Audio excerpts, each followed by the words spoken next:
Now, I'll be telling you today about the importance of echocardiography. Most of the ultrasonologists who are doing ultrasound are not aware of doing echocardiography. There's a huge requirement of echo, and unfortunately, the patient keeps on hopping from one place to another in order to get an echo. Some very basic scannings of echo can be done easily by those people who know ultrasound. You don't need to be a cardiologist for that, neither you require interpretation of ECG. Cardiac probe, which you can make out, has a small footprint. The reason being, the intercostal spaces are narrow, and a probe with a smaller footprint is relatively easier to manipulate. But at the same time, I'll tell you that those people who are doing routine ultrasound scannings may not be having an access to this type of a probe. So no problem, they can scan with this probe also. I've been able to do very easily with this probe as well. So you can use this probe also if you don't have access to this cardiac probe. How to start scanning?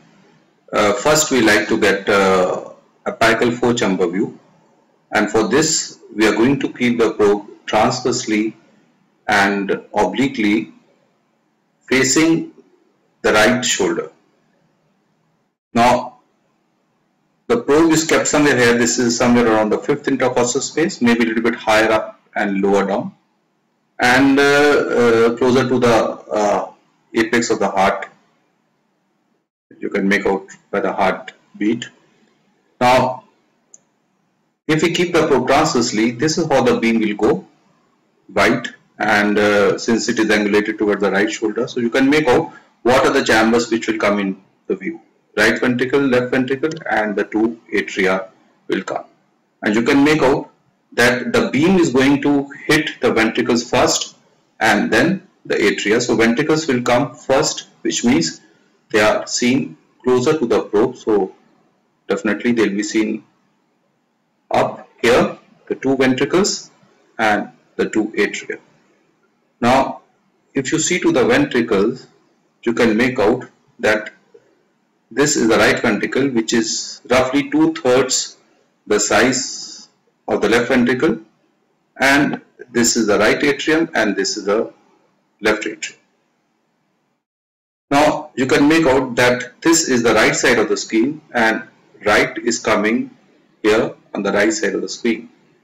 So when you are keeping the probe transversely, in order to make out that you are keeping it properly, what you can do, you can lift the probe a little bit from the right side. Suppose the right side of the probe I lift up and the shadow is coming here on the right side, it means the probe is kept properly. Now, after you have got this four-chamber view, what you can do now is to move. You can see again in this video the four-chamber view. This is the left ventricle, this is the mitral valve, this is the tricuspid valve.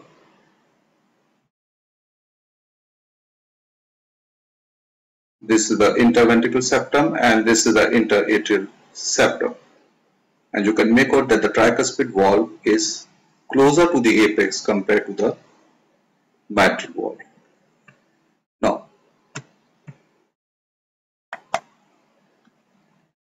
I go on to the parasternal long axis view. Now what we are doing, first we were keeping the probe here when we were getting the four-chamber view and we were keeping it transversely. Now we rotate from the transverse position to longitudinal position. And how do we rotate? The right side of the probe is moved down and the left side of the probe is moved up. Now when the right side of the probe is moved down, means inferiorly, what does it mean? That the right and the inferior will come on the same side, which means this side where the right was coming, now on this side the inferior will come, because right will come on this side when we are getting a transverse section. when we are getting a longitudinal section, we get superior or inferior. So here we are getting the inferior, here we are getting superior. How can you make out? Again, see here, right side is here, and that's the reason that the right ventricle is here. How can you make out that this is the right ventricle? Because it is smaller than the left ventricle in a normal case. See here, this is the inferior side because ventricles are inferior and these are the vessels arising. This is the aorta which is arising, and your vessels are always superior. So you can make out this is superior and this is inferior. Now in a parasternal long X view, again we are keeping the probe longitudinally and a little bit obliquely facing towards the right shoulder, and you can see how the beam goes like this. So what are the chambers you expect to get? We get the left ventricle, we get the left atrium and part of the right ventricle and aorta like this. Beam goes. Now let us see here. This is the left ventricle, this is the right ventricle, and this is the aorta. Now again here you can make out the right ventricle is up. Why? Because right ventricle is anterior. Now you should always remember that ventricles are anterior and atria are posterior.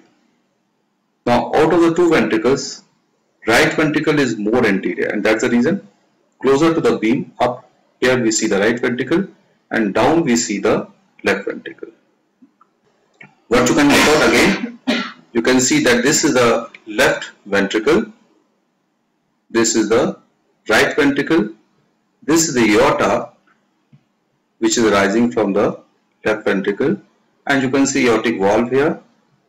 Somewhere here is the left atrium, and this is the region of the mitral valve. You can see the video here.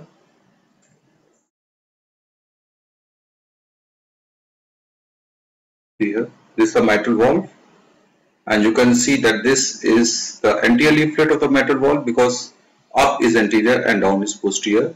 This is the anterior leaflet which is longer compared to the posterior leaflet which moves less, and this is the aortic valve, this is the aorta going here. So this is the superior side, this is the inferior side, and you can see the right ventricle which is the anterior-most chamber. So anterior-most chamber is the right ventricle and posterior-most chamber is the left atrium.